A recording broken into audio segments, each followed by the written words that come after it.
What's going on, Birdland? Stephen Heckman here for the Final Strike, brought to you by the Baltimore Battery, and we are closer and closer to the regular season getting underway. The World Baseball Classic has started.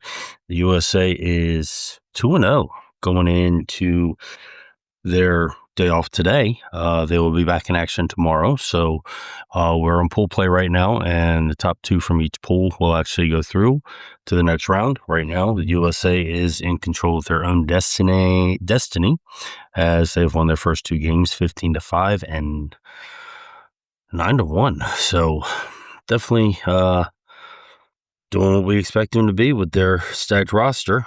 Gunnar Henderson last night was 4 for 5, 2 RBIs. So getting his chance to play, he actually turned in a spectacular performance at the dish. So we look forward to seeing what else he does during his time on the USA roster. But we're here to talk about the Baltimore Orioles, and let's see what we're going to be looking into today as spring training is still going on. The Orioles are currently 7-7, and I know records really don't count, but, we're Birdland. We like to keep track of all that stuff and watch what's going on.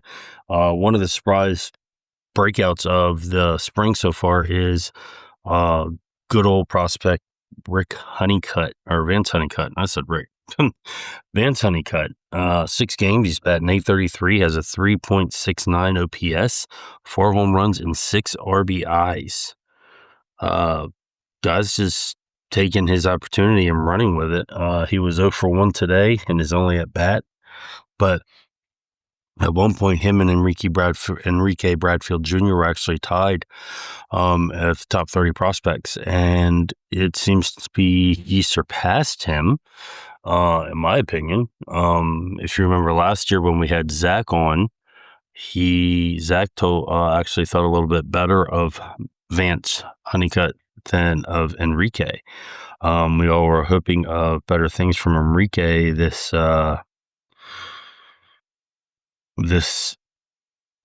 year going into, and it seems like Mr. Enrique has kind of fallen off the list.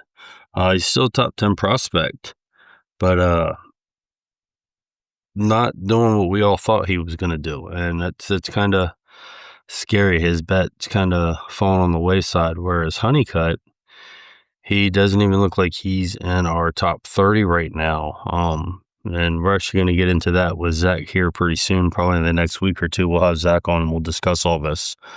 But Honeycutt, I just think actually right now is looking like he has more of an upside than Enrique. Enrique's going to be, he's not going to be that savior that we all thought he was going to be. He's probably going to be a good ball player, not a great ball player. And I'm all right with that. I mean, we don't need to have every draft pick be great. We would like all our draft picks to be successful. But if Honeycutt continues the growth he's on, we might be looking at seeing him before we see EBJ. You never know. But, it is spring training, and, one of my favorite lines from Major League was Lou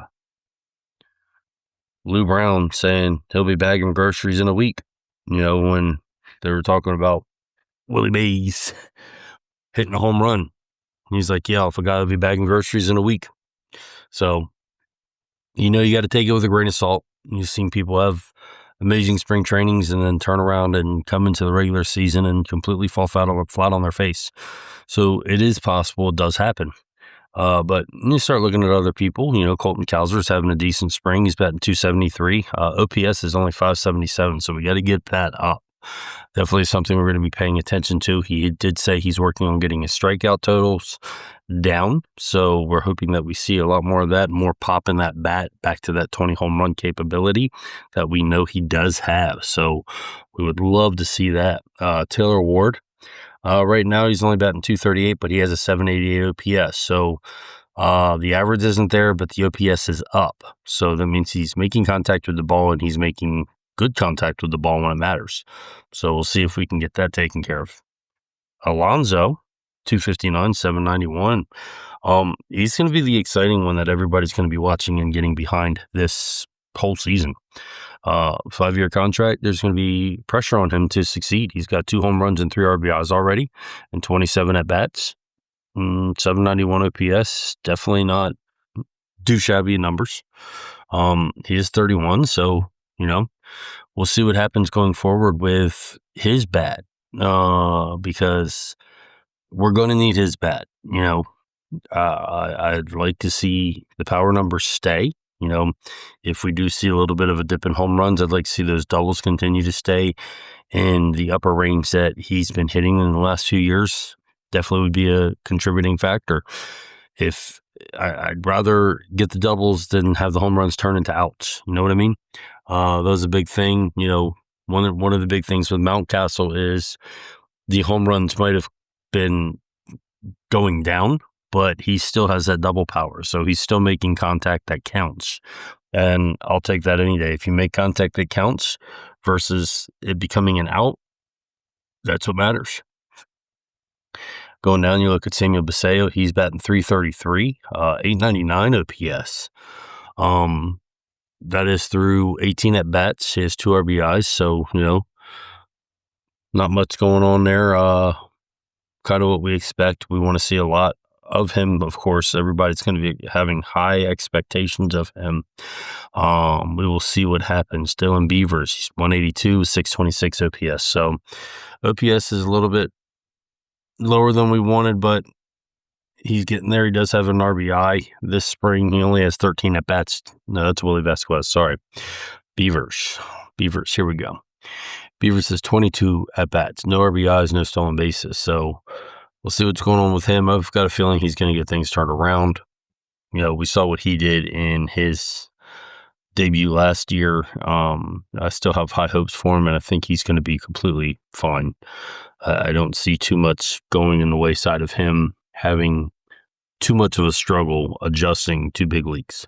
He already got a taste of it. He knows what adjustments need to be made going from there. I think that he will be just fine. Mayo is the one that concerns me the most. His defense has been fairly decent.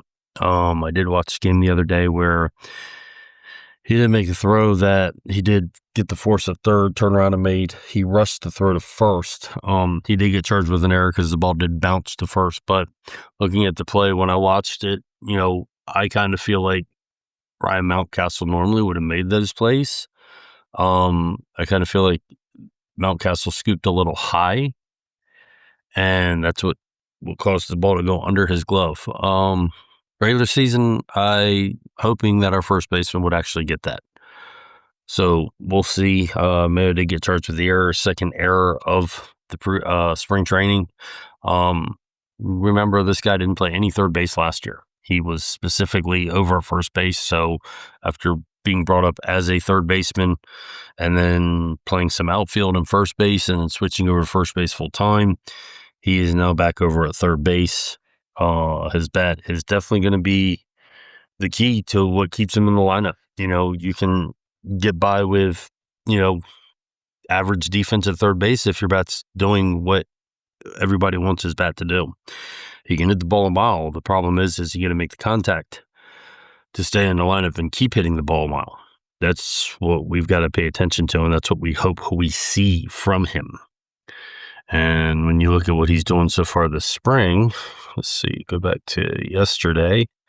So I think he played yesterday. He didn't play today's game. Yesterday against the Twins, Mr. Mayo was 1 for 3 with an RBI. He's 421 with a 960 OPS this spring. And that is across. I'll make sure my numbers are straight, so bear with me. That's across 19 at-bats. He has 5 RBIs. So he's making the most of his opportunity, which is a good thing. If he can continue to do that, that's important. Because in order to keep him in the lineup, he's got to be able to produce. Now, when Westberg returns, that's going to be a big factor because then you've got Blaze Alexander who's going to be able to play from some third base as well. So you're going to see Mayo's time at third base be cut in half. When Holliday returns, you're going to see a lot of that time be cut even more. Because Blaze Alexander is probably going to be more of the utility infielder. So, you're going to see Jackson Holliday get a day off here and there. So Blaze Alexander will be filling in for him. Maybe Westberg will be, but with Westberg also having an oblique strain, that's going to factor into how he comes back as well. Jackson Holliday with the hamate bone, he's probably going to come back playing DH a little bit before he gets back into the field, just to get him used to swinging the bat. Is uncomfortable because he'll be able to field before I think he swings the bat, and his fielding will be fine. With same thing with Westberg. Westberg will probably be hitting before he'll be fielding. So those two factors are going to come into play, which means you're also going to limit the amount of time that you're going to see Pete Alonso or Tyler O'Neill get DH opportunities. So in that case, you're also going to limit the amount of time that Samuel Basallo is going to see some first base opportunities, which means you're going to have more of a platoon with Adley Rutschman and Samuel Basallo. And the way that Samuel Basallo is hitting right now, you're probably going to see more of Samuel Basallo than Adley Rutschman, because right now Adley Rutschman is just hitting 227. Now his OPS is 729. So you do have that going for him. But right now, you have Basallo is hitting the ball better, OPS is better, and his defense has been pretty good. Rutschman is not hitting the ball as good. His defense is always going to be there. So the one thing going in the direction of Adley Rutschman is the fact that his pitching staff, he knows most of the pitchers pretty well. He's worked with them most of the pitchers pretty well. So he's going to be able to call a lot of these games a little bit better than most.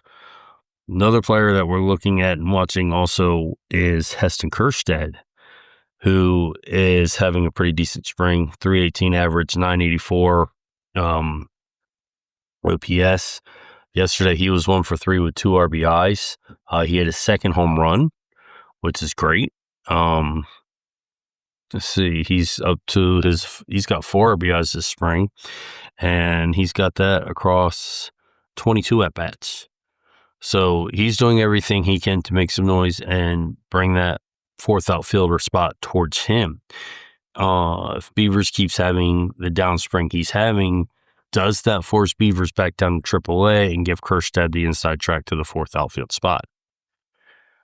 Something you got to pay attention to. Although I do feel that Kjersted is probably going to end up like another Kyle Stowers.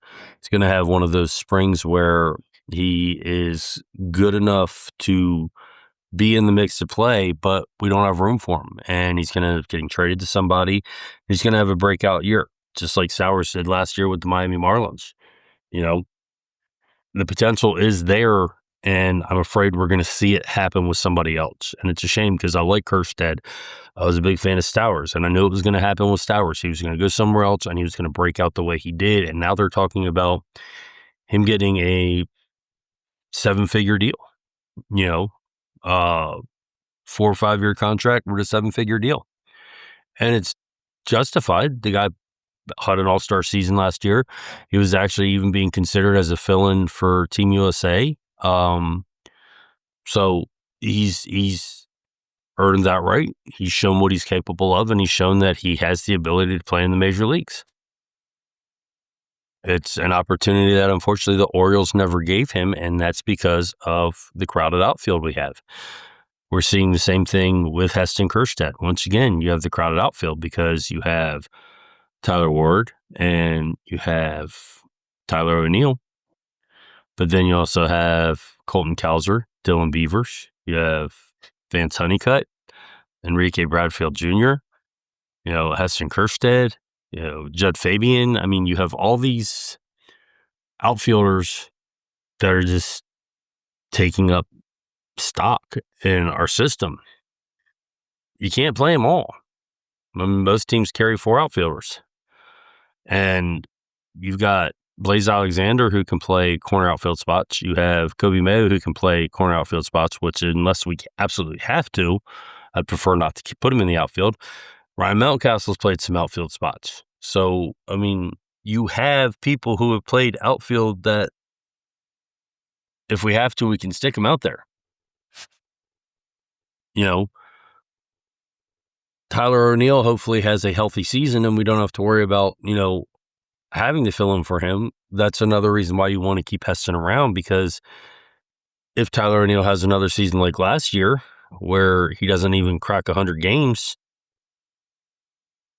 Heston Kjersted becomes a valuable player again.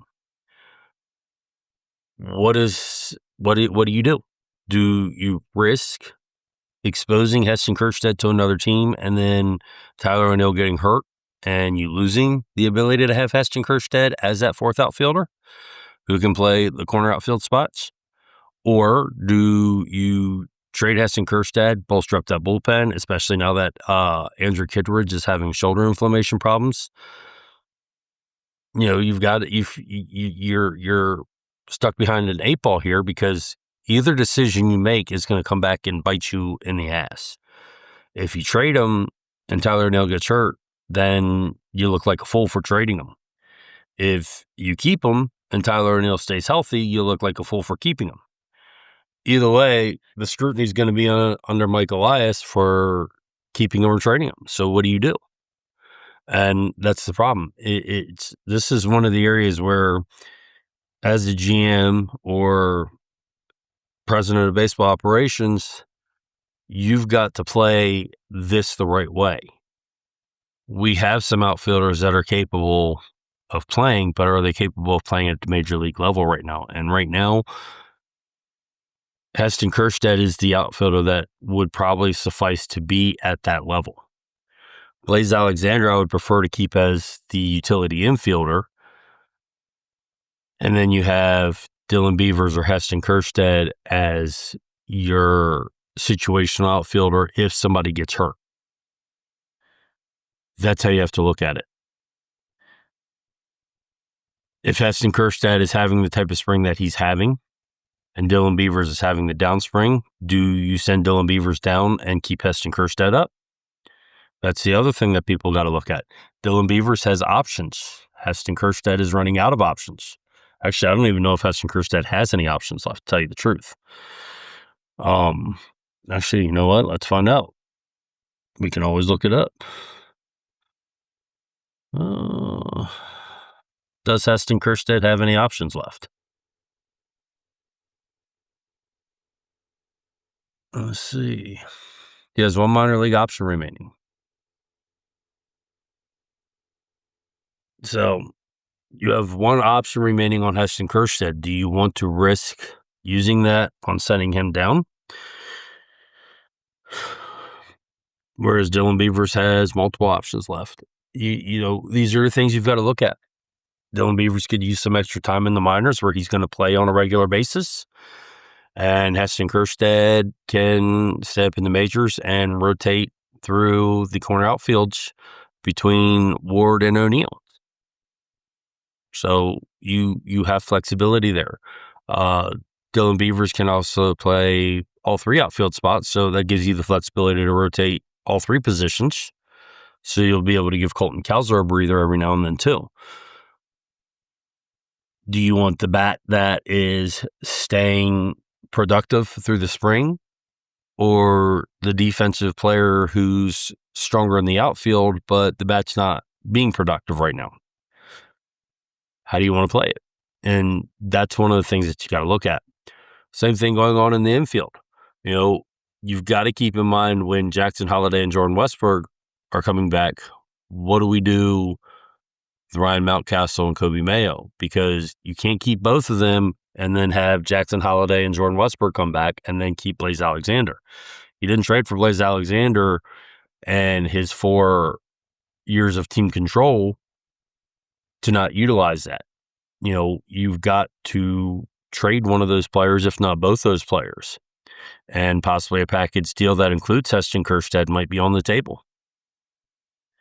These are the things that have to be looked at, and what's happening this spring is going to determine, I think, how we proceed in the future with Coby Mayo, Heston Kjersted, and Ryan Mountcastle.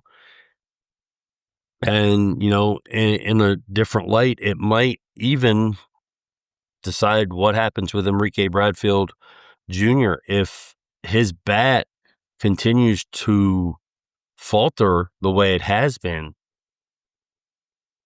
Do you continue to put in the resources to keep him and develop him, or do you put those resources towards developing Vance Honeycutt?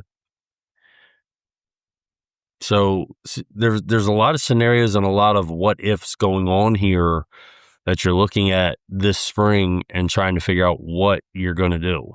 And, you also have 10 players right now who are playing in the World Baseball Classic. So what they're doing at the World Baseball Classic is also determining how you're going to proceed with them in the future, because some of those players are minor league players that were in Orioles camp.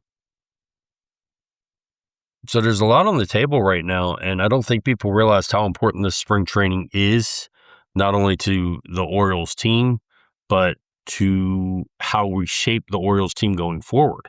Because there are players whose career is going to depend on what they do this spring in the World Baseball Classic, in spring training, and, what happens based off, option years availability, their growth, their development, regression, where they are in their growth and development, where they are in their ability to grow going forward. There's so much at stake here, and it's going to put a big target on Mike Elias's back on how he's going to proceed with a lot of these players. Heston Kjersted, Coby Mayo, Ryan Mountcastle, Enrique Bradfield Jr. Even Dylan Beavers and Vance Honeycutt have to be included in that. How do you proceed? You've got to figure out what you're going to do with these players, how you're going to proceed with these players. Are these players going to be trade chips? Are these players going to be, players that we hold on to and develop, hold on to in case the key player gets hurt again? There is just too much to figure out. And at this point, I'm glad I'm not the general manager or the president of baseball operations.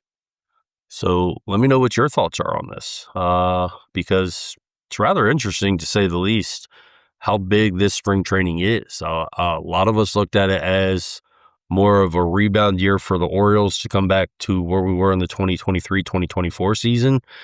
But I don't think many of us realized how important it was in the player development range and the building of the roster range going forward. The fact that we were able to spend some money this offseason and get some of the players that we got.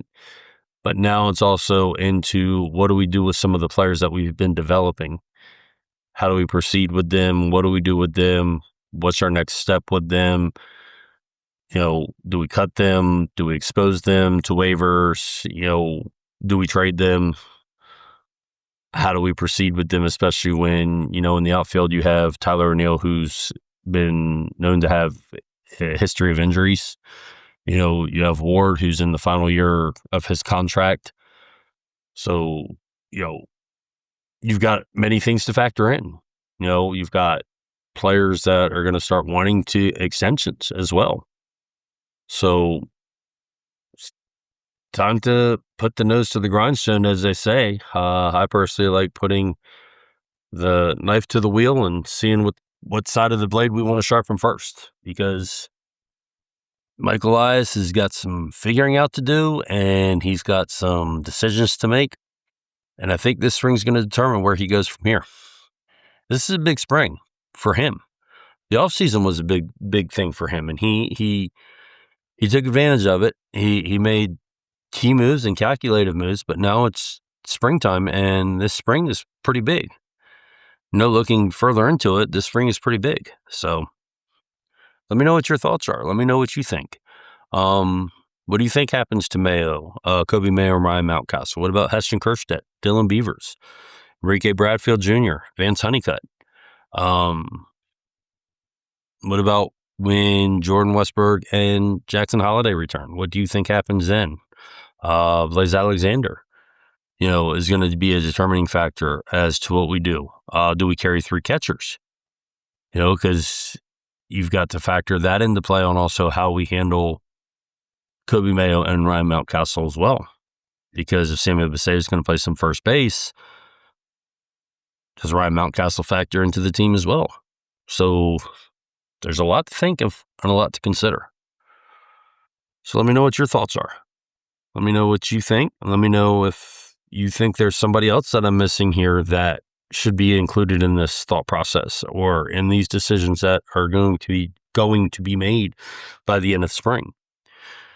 And at the same time, don't forget to like, share, and subscribe. The more subscribers we get, the better off we are. We're going to start, hopefully, when we get enough subscribers, we can start doing this live on YouTube, which is what we want to do. That way we can get you all in to participate on live and have some live questions and answers with you all. I think that would be fun, especially once games start. We can start watching games together and we can, talk about certain things that happen, certain plays that happen together. But yeah, please make sure you subscribe to our channel on YouTube at SRJ Heckman. It's the same on all my social medias at SRJ Heckman, TikTok, Twitter, X, which is formerly of Twitter, and TikTok. Instagram was the other one. Couldn't think. And YouTube. Don't forget the Baltimore Battery on TikTok and X at DB Battery. I want to give a big shout out to the Baltimore Battery. Without them, I would not be here. So give a big thanks to them. Don't forget to head over to thebaltimorebattery.com. Check out what we're doing over there. There is a lot that has been going on this off season and this early spring as we head into the regular season. There is plenty to catch up on. I promise you, from Justin to Zach to me, and Jared has actually gotten in on the fun too. Jared has written quite a bit of articles this offseason, so I want to give a peek to what he's been doing. But yeah, I want to thank the Baltimore Battery for giving us the opportunity to be here. Also want to give a big shout out to Advanced Mobility Solution, formerly Scooters for Rent.